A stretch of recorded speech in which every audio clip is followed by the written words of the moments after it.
Thank you very much, directors, staff, chief, employees for being here this afternoon. Very, very grateful to have the day, and remember, want to call our April 30th, 2026 Surrey Board meeting to order. Acknowledging that the Surrey Police Board recognizes we do our work on the ancestral traditional territory of the Coast Salish people, specifically the Kainai-Kwantlen, the Simiamo here within the city of Surrey. Just going to ask if any of our directors have any declaration of conflict. Our agenda this afternoon, seeing none, moving along. Adoption of our agenda, April 30th, 2026. If anybody that wants to move, second. All in favor? Opposed? Thank you. Adoption of the minutes, March 12th, 2026. Moved. Second. All in favor? Opposed? Thank you. Adoption of minutes, March 27th, 2022, the special board meeting. Moved. Second. All in favor? Thank you very much. There are no consent items on our agenda this afternoon, as well as there is no presentations or delegations on our agenda for this afternoon. So moving right along into reports. Oh, that's me. I'm first. I'm first. Good, fantastic. This is our first official meeting with our new directors. We have 5 new directors. It's already been 5 weeks. There's been definitely have been hitting the ground running, and then sleeves are rolled up, and a lot of work going on. I know a lot of the committees have been meeting. Some have met several times. Grateful to say that everybody was able to do their orientation and do that, as well as have directors sit in through the orientation. So again, acknowledging that we keep the focus again on our for the biggest issues. The community is obviously continuing on with the discussion about the transition and moving into new districts, as well as the concerns and issues we have as a community about extortion and the extortion crisis. So we're very, very grateful that everybody's here and been able to attend. I know we have one of our directors that is not able to make it here this afternoon, and she'll be attending the next one. So again, just acknowledge and just really realizing for our directors as we have our committees up and running, you know, one of the things that I want to express and share is the gratitude. I think it's very grateful that we have our directors here and we're ready to work and ready to do it. Just being mindful and respectful of how we've been working in the past, right? We've been working quite hard and things have been going quite well. And now we're eager to kind of turn another page and get cracking. But as we discuss and understand the risks of moving into new territory and the expansion of SPS, our role and responsibility as directors to understand those risks. We'll be able to support our chief in moving that forward. We're going to read one quick thing on behalf of the public of Surrey. The Surrey Police Board looks satisfied that the plans being developed by the federal, provincial, and RCMP and SPS are realistic and ensure adequate resources for the public's priorities to disrupt extortions, keeps roads safe, and protect victims of intimate partner violence. As SPS answers the calls, develops capacity to ensure responsibility for policing in moving into District 2. So the board will look to meet and close to continue reviewing plans as we expand and as we move forward. But again, I'm just very, very grateful for the new directors that are here, the new directors, the committees that have started up and been working quite diligently and quite hard. I'm very excited and happy that everybody's been able to hit the ground running. And just reminding to maintain our integrity here as a board and our honor and respect, and how we taking care of ourselves and taking care of the community and the ones that we work with. Thank you. That is my report. So I'm going to turn it over to Chief Constable's report. Mr. Chair, thank you very much. For my verbal updates, I will just speak about the extortion crisis. If I could get the slide up on the screen, please.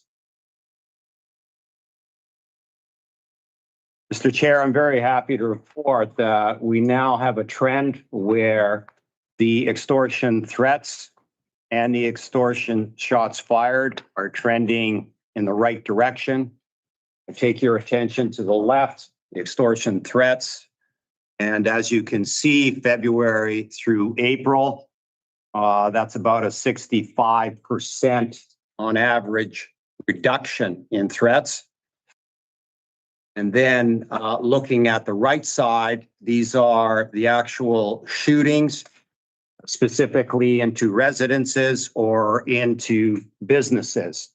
And if you look at the numbers there, that represents together about an 80% reduction in shots fired. And Mr. Chair, these reductions show that sustained enforcement, prevention, and community engagement efforts are making a difference in Surrey. SPS officers continue to actively pursue criminals, prevent acts of violence, and ensure victims receive the support they need. One of the key parts of our response happens at the neighborhood level. And through our Project Assurance team, we support communities following serious incidents of violence by organizing a neighborhood outreach event and including going door to door and gaining information and passing on information. And these events that we put on, they're designed to answer questions, connect people with services, and address safety issues face to face. We find that to be very valuable, and the community is telling us that they appreciate what we do there. I also want to mention that SPS also continues to work with other law enforcement partners with the shared objective of looking at interjurisdictional and, in fact, national components of extortion. I can tell you that the Lower Mainland District police agencies meet on a regular basis specifically for this topic. And I can tell you that nationally, agencies that are affected or involved in extortions meet on a regular basis as well.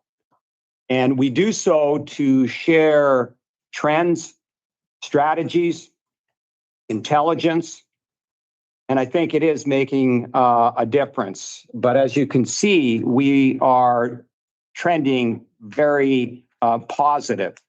It doesn't lessen the effect that these small numbers have on victims. It is very critical that we still continue with our foot on the gas.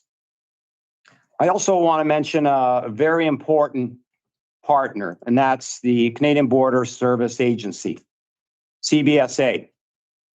They've been invaluable for us, and we work very closely. And as we work together, we get to know their protocols, their policies, and their legislation more and more, and they do of ours.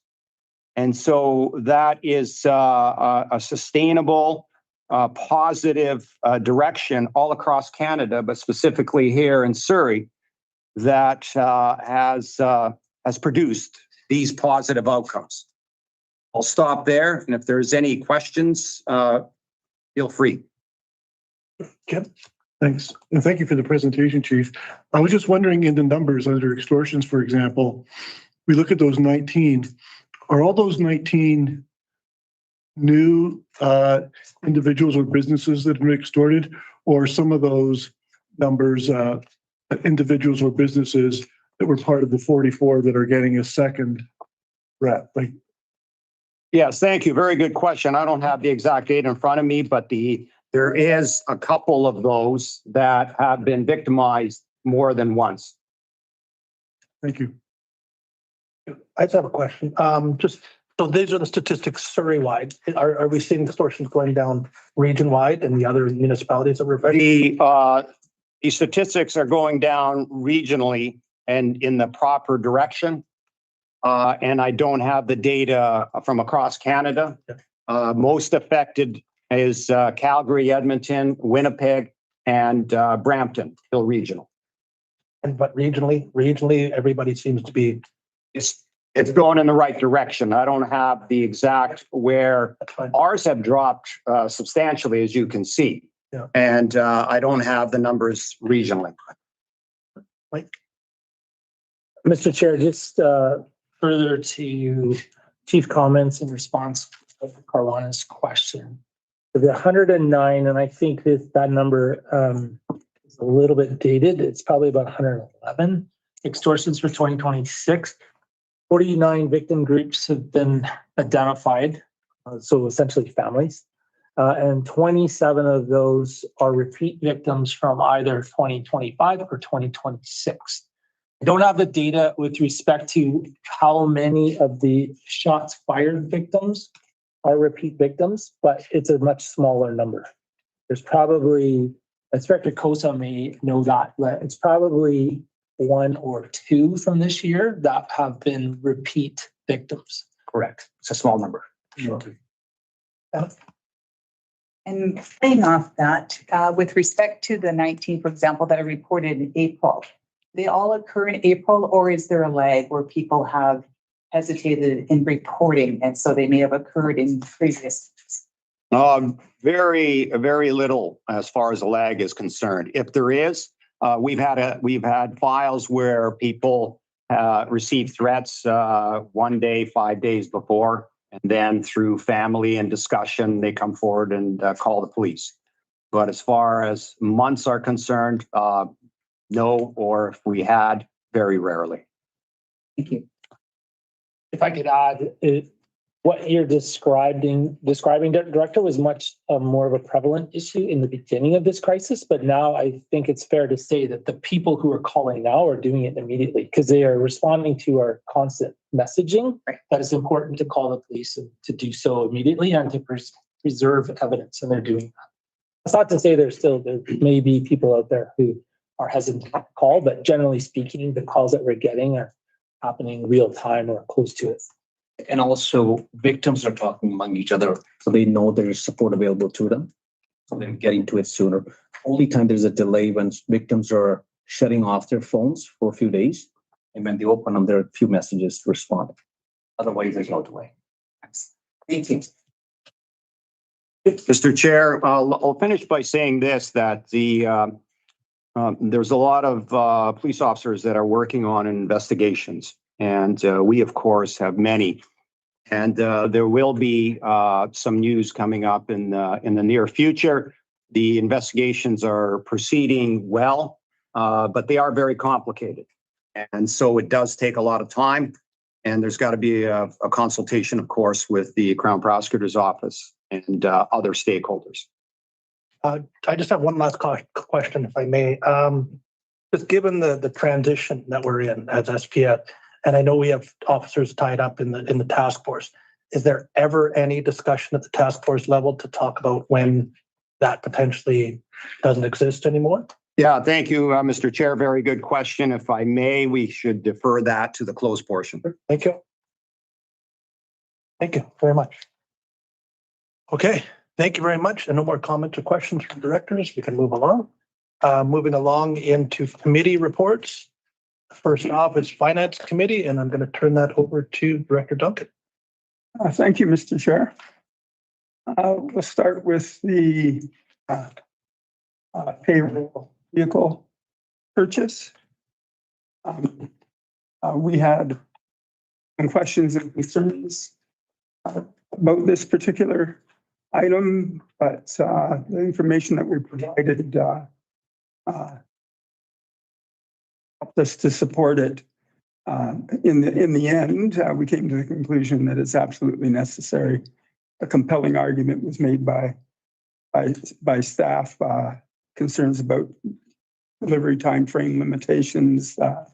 A delay would likely, in my view, result in higher costs. And the GM of Public Safety from the city expressed the view that he felt this was an absolutely necessary purchase. So the committee were able to support it. And if you have any questions and would like to go into any detail on it, I would refer to the chief and his staff to respond. Do you have any questions regarding this policy that we're, or this have on the table here? We do have a motion going along with it, correct? This is for, Yes, we do. this is for. So the motion will be the finance, the board approved the purchase of up to 68 police vehicles from Ford for approximately $7.68 million, reserving the ability to secure vehicles not to exceed the authorization limit through a combination of vendors. That is the correct. Might go back to the recommendation at the beginning of the report.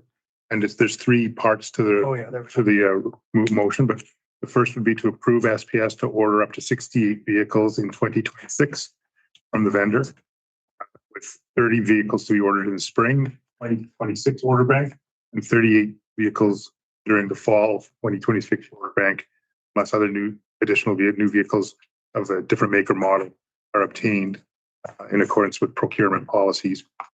There's through arrangements with other vendors. So I think I'll go one by one. So again, the first motion will be to approve, as was read by Jason, approving the 68 vehicles, 30 in the spring, 30 in the fall. All in favor? Oh, gotta get motion, I gotta get moved. Sorry, motion is moved. Seconded. All in favor?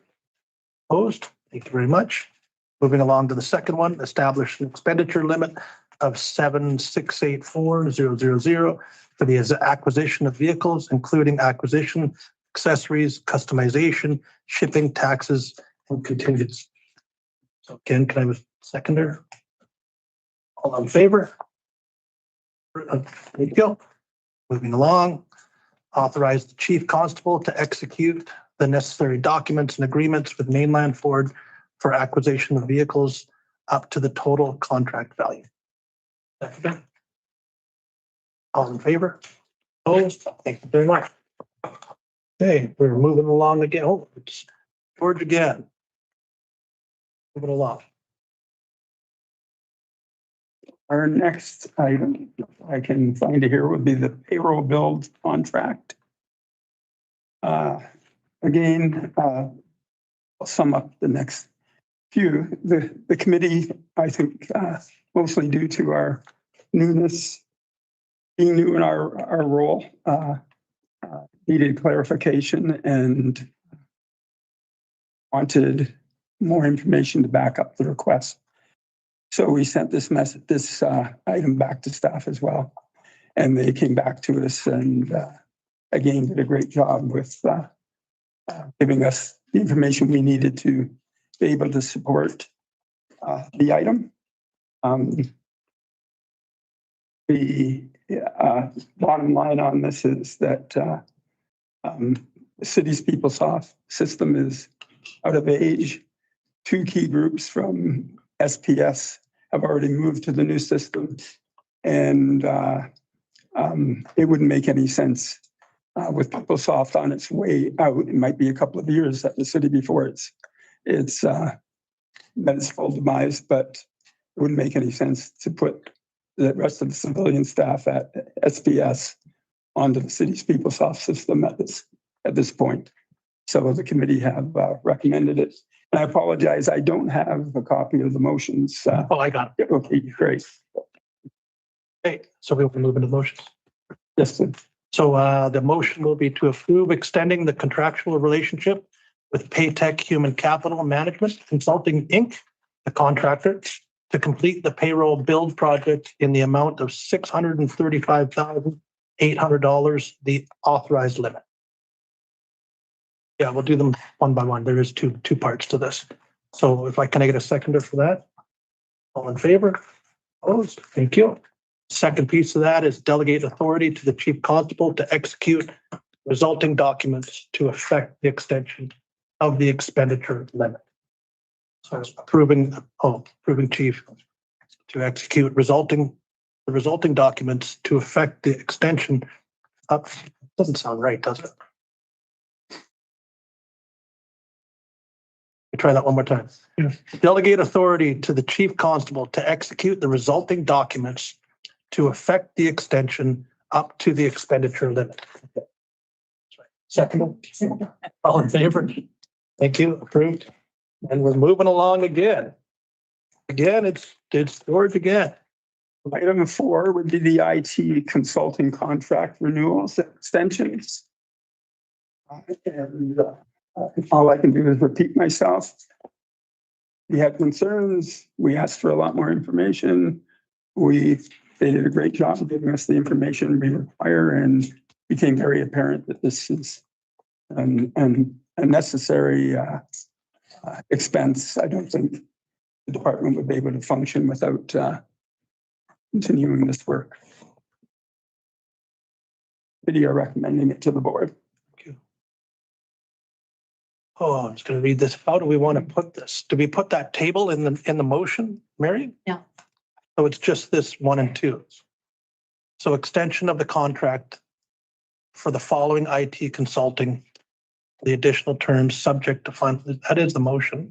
Motion, I think the motion is to approve extension of the contract to the following in the table. But you have they do have these in their board reports. Yeah. Extension of the contracts for the following IT consulting or the additional term subject to final determination of approval need prior to commencement of the additional term. And you all have the contractors and the terms and the fees within your board reports. So can I get a seconder on that? All in favor? Opposed? Q. Part 2 of that is delegation of authority to the chief. Can start doing these. 1. Delegation of the authority to the chief constable to execute the resulting documents to effect extensions of the above referred consultants up to the additional term and maximum fee amounts set out in the table above. Seconder on that? All in favor? Approved. Thank you very much. All right. George, you're a busy man. George, It seems that way. it seems that way. Okay, you're still back up. So this one has been deferred for Yes. future meeting? He deferred it back to staff. Okay, so that there we go. The last one that doesn't show up on here was simply the financial forecast review. So I don't know. That shows up in information. So Okay, what do you want to refer to your? don't need to deal with it then. Okay, and the last is just your chair's update. My update would be to say this has been quite a whirlwind experience. I think my colleagues on the committee would agree. In the interest of trying to do the best job we can, we're trying to do as much homework as we can. We're discovering some things along the way that we think would be helpful to discuss with the board at some point. One of them that I'll raise right now, just bring it to your attention, is I think that we're making life more difficult on SPS than needs to be with some of how we're doing things, where we're supporting, the board is supporting contracts of a certain value that require progressive work. But the value of the contracts eventually or ultimately exceeds the signing authority or the spending authority of the chief. So they'll be partway through contracts and they have to come back, even though there's a commitment that's been made to the contractors or the consultants. They have to come back through the committee to the board to get an approval to finish work that they have no choice but to finish.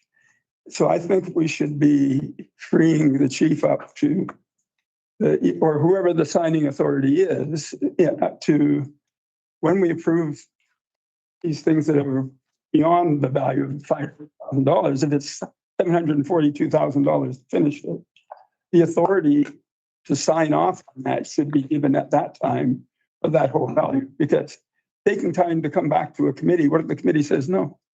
What if the board says no? It just doesn't make any sense. If we're going to trust them with the first $500,000, the next 125, let them get the work done instead of being tied up in a bureaucratic process. So I would suggest that Jason make note of that and perhaps staff can write something up for us, bring it back to us. So we can just make improvements as we go. If we find things that we can streamline and make it more efficient, more effective to operate, that we do that. Likewise, if we find something we think needs to improve because it's too lenient, we will do the same thing, bring it to your attention and suggest we fix them as we will. Let's not wait for a year and say, oh, we got a whole list of things that wow, we don't think we should be doing it this way, but we've done it for another year. Fantastic. Thank you. Yeah. Very, very happy to hear the not only the work that's been going on and it was roll up the sleeves and get to it. And I'm very happy that we've been able to kind of get through that, as well as very happy for staff that's been able to meet the needs of the committees come in and opening their eyes to the work that's been going on over the years. Very appreciative that staff is able to kind of get those reports and get that information to directors and those decisions to be made. Moving along, thank you very much for your report. Thank you very much for your information that you brought. Good. 1 month in. Yeah. Moving along to our governance committee, and I will turn that over to Director Madsen for reports. Here. So in the packet for the board was the service complaints policy process, and we will need a motion to this, but the executive summary is included. So as noted, there was a it closed on April the 10th with one stakeholder responding, which was BC First Nations Justice Council, who offered no substantive changes. So the process is substantially the same as the current policy in our governance manual, but updated to include a requirement that SPD proactively assist complainants to overcome systemic barriers to equitable access to the process. So as a result, the process is now written in plain language as posted on a standalone page on the website. So governance recommends that the board approves option A to approve the SPS process as set out in Appendix 1. Well, you all have Appendix 1 in your package, your package report. So it will be approving the SPC process as set of Appendix 1. I hope this is working today. I know you've all had an opportunity. I hope you've had all an opportunity to look at that. Do we have any questions or comments about that? We continue on. No. Do we have a seconder to move that? All in favor? Opposed? Thank you. And now we're moving along to your chair's report. Thank you very much. So this is my first opportunity to speak to this board as chair of the governance committee. So I just wanted to comment on the PGOs, the priority goals and objectives, which were adopted and approved at the March 12th board meeting, for which 4 of the 9 directors were present. And so those priorities are completing the Surrey policing transition, disrupting organized criminal gangs and extortion, improving road safety, reducing intimate partner violence, and countering nonviolent property offenses. So these are very much aligned with the city's priorities, which were released on April 12th. We do also have another priority, which is increasing visibility of SPS in the community, which will happen as we populate all of the positions that are currently being recruited for and as we take over the last district 2. So we will maintain all of these top 5 priorities, but for the near term, during the transition, obviously the transition is the most importance and our primary operational priority, and disrupting, of course, organized criminal gangs and extortions. And as the chief demonstrated on his presentation slide earlier, that has been very effective for 2026. So we commend the police for their very strong communication to the public on coming forward and declare that we have been a victim of extortion or a victim of the crime. So as we said, most of our attention has really been devoted to the policing transition. And having said that, I want to again commend the chief and his leadership team on the transition to P4. We heard about that quite in a fulsome way about how they have managed various functions within D4, who has taken responsibility for what. There are some programs that are going to be impacted, the crime reduction unit and intervention and prevention unit and the youth section and community first, but these are just temporary. They do continue to operate, but just fewer staff currently. So there is coverage, and then once we are fully staffed, they will be fully populated once again. So congratulations on that and having a very thoughtful plan on how to cover that off for the Cloverdale area. We also discussed the transition to D2, and the chief and leadership team brought forward 4 various scenarios that they proposed with specific timelines, which we will learn more about. I think the committee was looking to get some additional information on that and what the preferred might be. There was a call to action in terms of finding support with the board going forward to other groups, specifically the city and the EDM. And so we'd like to explore that forward with chief and leadership team on how to go about that and which of these areas we want to support on behalf of the presentation. So I think that is pretty much my report. I was going to speak to the gang